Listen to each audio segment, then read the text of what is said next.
2nd year AD, the Han Dynasty in China decided to take a census of its empire. It's the oldest surviving census we know of, and it reported 59,594,978 people in about 12 million households. At the time, the entire world population was probably just over 200 million, and it's estimated that the Roman Empire made up about half of that. Right around this time, Jesus commissioned his small group of followers to make disciples of all nations. Back then, major cities were smaller than some of our neighborhoods. Rome, for example, was the epicenter of its empire, considered the largest and greatest city in the world, but it had less than 1 million people. Today, the largest city in the world has over 37 million.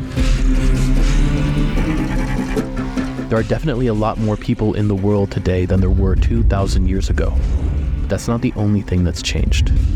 Christianity went from being an unknown movement in Judea to becoming the state religion of the Roman Empire, and eventually spread across hundreds of cultures across every continent.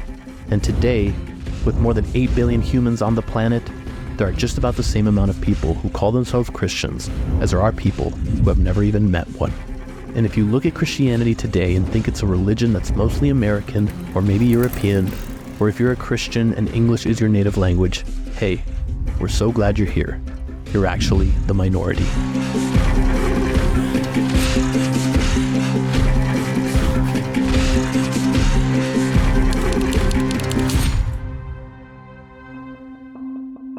If you've been around the missions world for a bit, you've probably heard of this book, An Introduction to the Science of Missions. It was written by the nephew of one of the most important theologians in history, and even though it's from the mid-1950s, it's still a classic. And in the last section of this book, the author summarizes the history of missions and Christianity around the world in 5 different periods.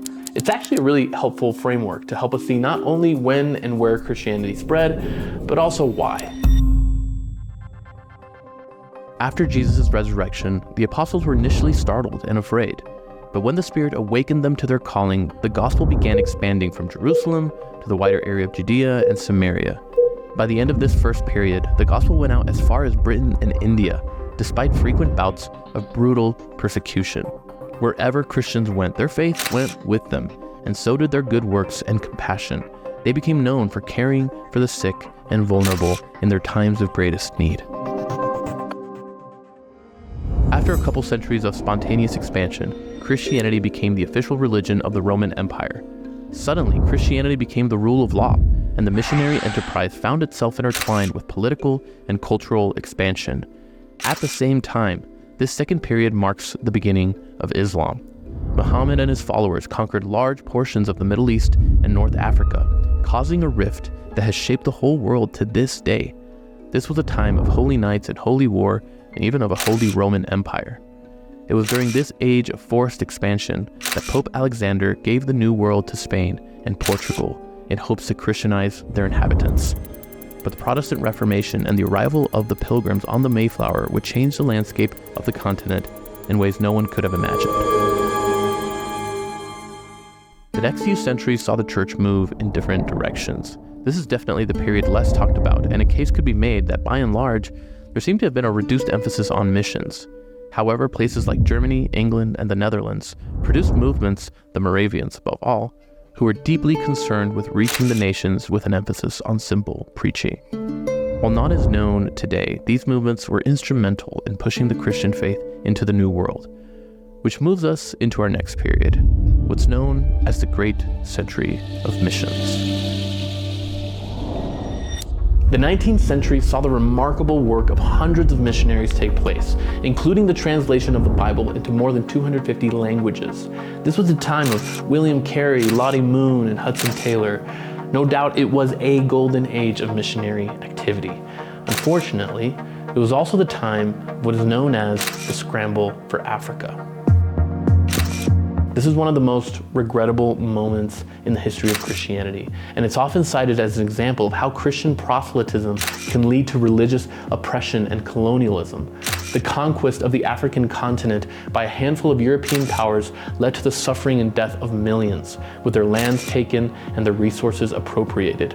There would be no tolerance for resistance. But despite anti-gospel actions taken in the name of Christianity and seemingly against all odds, the true gospel continued to advance. Research by sociologist Robert Woodbury shows that wherever Protestant missionaries were present, that country and that society had more books, more schools, and a higher income per capita.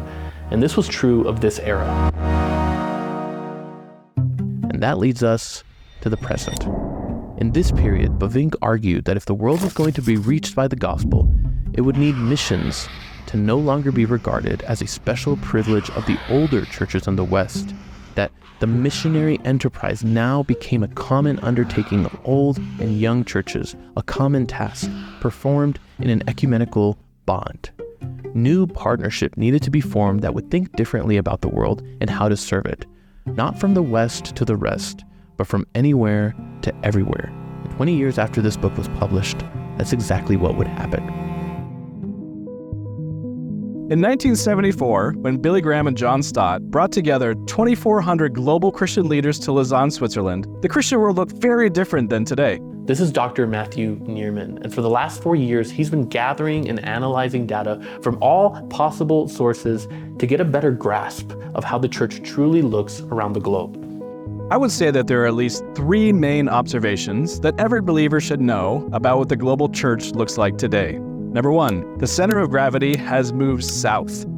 As Billy Graham took the stage to rally the evangelical church to the Great Commission, the Christian world was primarily centered in Europe and North America, with approximately 60% of all Christians living in the West, and the remainder living in Africa, Asia, and Latin America. This has completely changed. During the Fourth Congress in 2024, the center of Christianity is firmly in the global South, with nearly 70% of all Christians living in Africa, Asia, and Latin America. And this trend will continue. In 2050, it's projected that nearly 80% of all Christians will live in Africa, Asia, and Latin America. Number 2, mission is from everywhere to everywhere. In the years leading up to the 1974 Lausanne Congress, Christian missions were best described as from the West to the rest. At that time, Europe sent more missionaries than Africa, Asia, and Latin America combined. However, as Christianity has shifted south, Christian missions are better described as from everywhere to everywhere. Now, just Asia alone sends more missionaries than Europe. Today, the United States sends the most missionaries per Christian capita, but Brazil, South Korea, Philippines, and Nigeria are the next largest missionary sending nations in the world. Number 3, we live in a digital age. Due to missionary activity in the 20th century, the world was reshaped. Men and women dedicated their lives to crossing national borders to bring the gospel message to foreign lands. To do so, they learned new languages, new cultures, ate new foods, planted new physical churches, all sharing the gospel in a contextualized way. Now, in 2024, we are again facing a reshaping of the world, a changing from our physically oriented world to a digital age. We now live in an age where physical geography and borders are not the biggest influencers in our lives. On average, the world spends 6.5 hours using the internet a day. 4.6 billion people around the world daily are using social media for an average of 2.5 hours a day. Missionaries of the 21st century will need to learn to adapt their digital identities and bring the gospel to those not being reached online. So, let me try to help you visualize what this all looks like today. Let's look at global Christianity as 100 people. Out of those 100 people, 66 would live in Asia, Africa, and Latin America. 16 would speak Spanish as their mother tongue, 10 English, 8 Portuguese, 5 Russian, and 3 Mandarin, and then 1 or 2 might have a language in common with another one. A quarter of those 100 Christians would be under 15. 11 Christians wouldn't really know how to read. 34 would have difficulty in getting medical attention, and 47 wouldn't have access to the internet. 100 years ago, an average Christian might have been John Williams, a 45-year-old Londoner who was a third-generation believer. But today, that average Christian is more likely to be a Nigerian convert named Ada Ibrahim. All in all, Christianity today looks a lot different than it did 2,000, 1,000, even 100 years ago. So when you think about the numbers, it might seem like the Great Commission is basically done, right? The mustard seed has grown into a tree. Christians are pretty much all over the place. I mean, look at this report from Pew Research Center. It says the number of Christians around the world has nearly quadrupled in the last 100 years, from about 600 million in 1910 to more than 2 billion 100 years later. To put that into perspective, there are more Christians today than there were people when Jesus gave the Great Commission to his disciples. That's encouraging progress.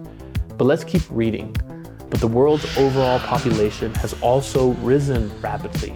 As a result, Christians make up about the same portion of the world's population today as they did a century ago. And there's just no way I can tell you how to fix that. But people that are way smarter than me have been thinking and praying about this for decades. And there's one big thing that needs to change if we want to take a bigger bite out of that pie. And it's not a new thing. It's all about discipleship.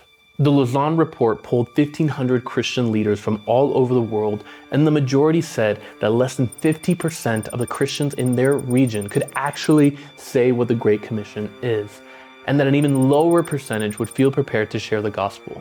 This explains in part why so many are leaving the church. In the coming decades, Christianity is projected to experience the largest net losses due to people switching religions. In the next 30 years, around 40 million people are expected to convert to Christianity, while approximately 106 million are expected to leave. On top of that, today, 86% of the world's Buddhists, Muslims, and Hindus do not know a single Christian, and year by year, that number keeps going higher. Millions of Christians don't know they're called to make disciples. The ones who do don't feel prepared to do it. Millions more are leaving the faith, and there are still billions that haven't even heard the gospel in the first place.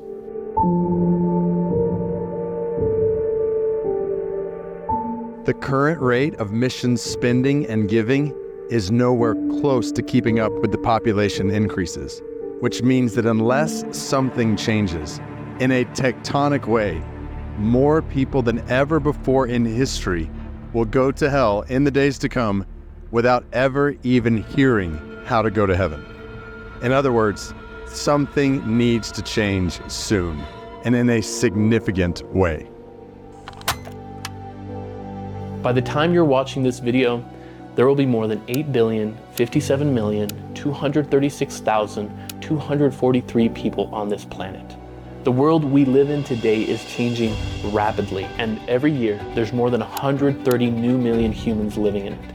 Yet there's still more than 60 million people dying every year, and a growing number of those are unreached, meaning they'll never hear about Christ's saving work on the cross. So even though we don't know how things will look a generation from now, one thing is clear: the task isn't finished. Our mission is not done. The church needs to respond to these new, rising challenges with renewed commitment in the gospel to make disciples of Jesus. He is with us, and he is calling us to go.